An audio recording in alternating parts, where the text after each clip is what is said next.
Come on. This might be amusing.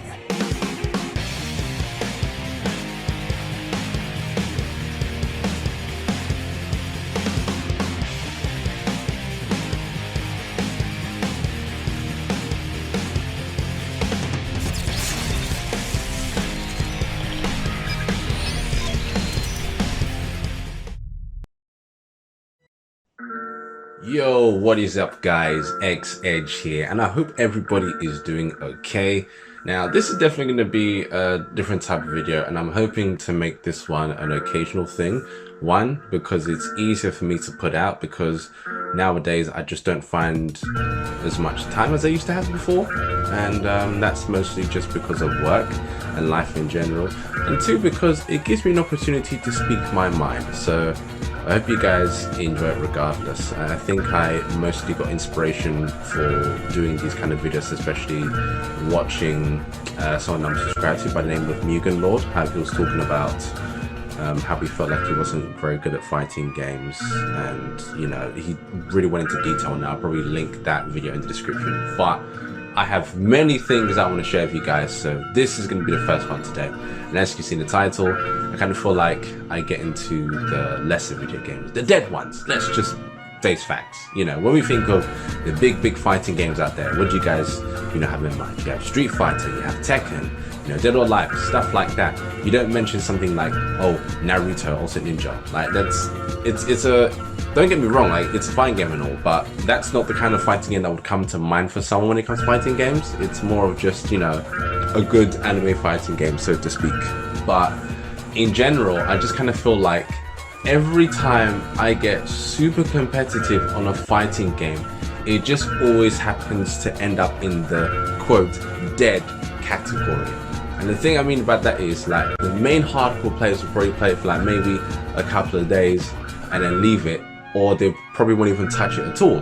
Whereas there's me, if I really like a game, I will spend as much time on it as I can, learn everything, learn every character, just do all that sort of stuff and just go all out. But as time has gone by, I've reduced the amount of time that I'm putting into games because, just life, I have more responsibilities and things to do.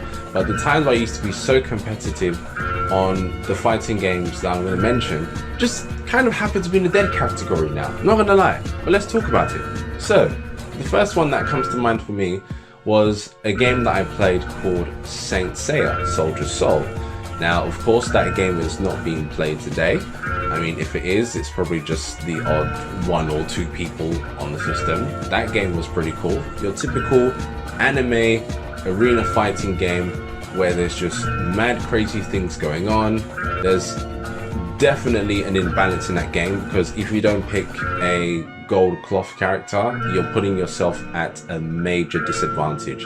But in terms of the game and how I treated it, I was very competitive, and if you guys know my history with the game, even until now, if you go and check the leaderboards, I'm sure I'm still like top in the world for that game. That's not to brag, that's just to say how much I really loved the game, and just how much time I put into it.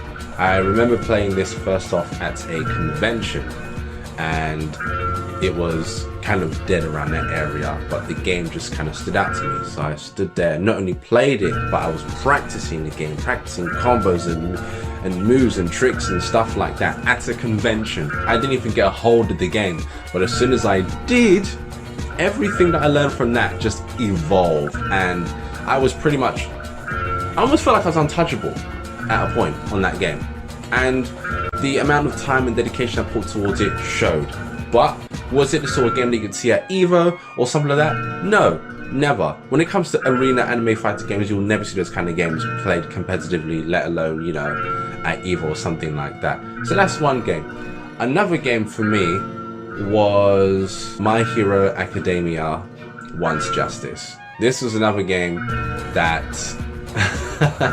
that I felt like when I played it and put too much time into it and took it too seriously, it became like a very super toxic game for me. Games like Tekken, for example, Tekken 7, I play a lot, I play religiously. I've put up with the game to the point where I don't get as annoyed as much when I play it. But when it came to this one, of all games, because most of the fighting games that I play, it's everything that I've learned from Tekken that I now diversify and put it into all the fighting games. So all the knowledge and things I've learned from it, I put it into this. So I did it with this game, this Ring of Fighter. But the problem is, I took it too seriously. 1 and 2, the game was pretty much dead after a couple of months, you know? I mean, and I'm sure you guys are probably asking at this point, what's a dead game to you, you know? And I'd say it's one that just dies within less than a month. Like, people will just go on about it every day and just wait for the next game. Like ones that you don't see supported through DLC or stuff like that, or even played at tournaments and stuff like that. That is my idea of what a dead game is. It just comes out, it's like, yeah, the publishers just wanted to make a quick buck. Let's see how it sells, and then it just dies out. But yeah, but going back to My Heroes 1 Justice, I don't know if some of you guys may have seen like the rank video I did on that. I've never done one of those before, but looking back on it, it was pretty funny. I'm not gonna lie, it was very funny. But it's not the sort of game that, again, you know, you won't see anywhere big. So for me, that was a dead game. Put a lot of time into it, put a lot of energy into it, but it's a dead game overall. Another example for me, this one's kind of, it's hard for me to say this one, but I feel like I have to mention it, and that is going to be Fantasy Strike. Fantasy Strike, I'm trying to exclude like indie games because that's different from what I'm talking about here. I'm just about like dead games in general. But with Fantasy Strike, loved the game, absolutely loved the game. When it was first mentioned, when I first heard about it, played it religiously, started doing lots of crazy stuff on it, but videos upon videos upon videos, kind of like I do with text and videos, put loads of them out. But because the game didn't really reach the full potential in terms of publicity, it kind of felt like the game wasn't doing as well as it should have. And you know, it's a very cool, accessible game. If someone told me what fighting game should I get into to kind of get into it, I would recommend people to Fantasy Strike. Like, that's how much I believe in the game, that's how much I enjoyed the game, that's how much I'd recommend it. But in terms of just an overall perspective of how the game was portrayed and, you know, what people know about it, I bet if I was to talk to a couple people now, I'd be like, do you know what Fantasy Strike is? They'll probably be like, what is that? Some people won't know. It's not like, you know, a household name or anything like that kind of just took the world by storm fighting game wise. So it's one of those ones that, again, I put a lot of time into, but community wise and stuff, it just didn't feel like it was up there for me. I kind of feel like the game can technically still do that, and I really hope it does.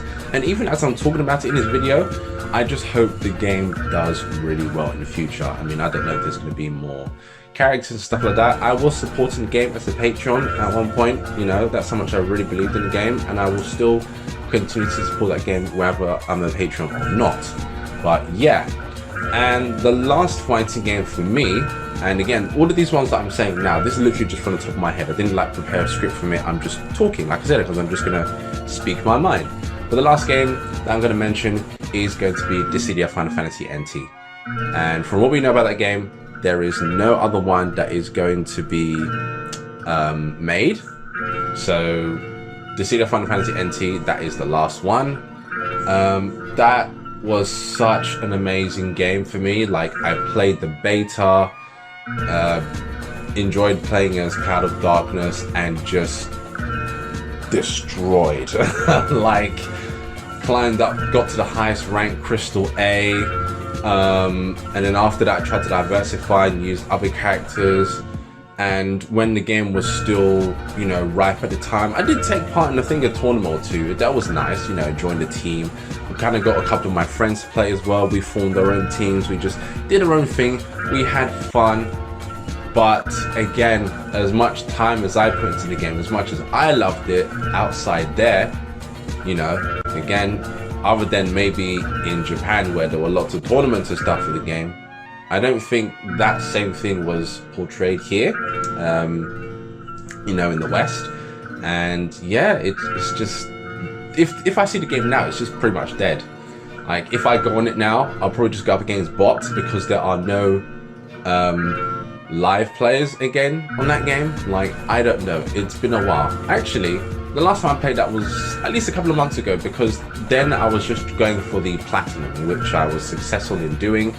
And everything else online was just more of, yeah, just pretty much playing up against bots. And it's kind of sad to say the game was so good when you had a full lobby of 6 players just going at it. And this was so different from the PSP version of the game. You know, how it went from 1v1 to suddenly 3v3, and it was just crazy, chaotic, and fun. For a Final Fantasy arena fighting game, it just, for me, it was great. It was great. But again, in terms of everywhere else, it just didn't do that well, and pretty much the game is now dead. There's no more support, no more DLC, nothing happening with that game. And it's funny because, as I mentioned these games, the one thing that the majority of them have in common is the fact that they are arena fighters. Maybe because when it comes to arena fighters, they shouldn't be taken as seriously, as I did. You know, I learned that the hard way, and I hope to not do that again.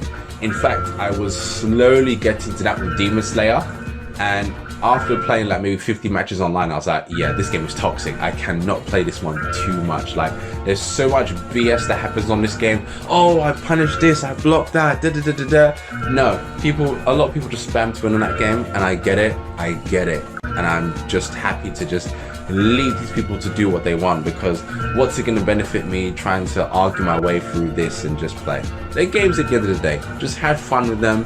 They'll piss you off a little bit, but that's what they are. That's what fighting games are about. They're competitive, they're fun, and you shouldn't, you know, be derived of that simply by whatever it is that you're trying to achieve. Just have fun. That's the most important thing. But that is going to be it for me for this video. But what I'd like to know from you guys is, what games would you consider, you know, the lesser fighting games, so to speak? You know, I've shared my opinions with the ones that I think are in this category. You guys may think otherwise. You guys may think completely different and think that the ones I mentioned are not dead fighting games.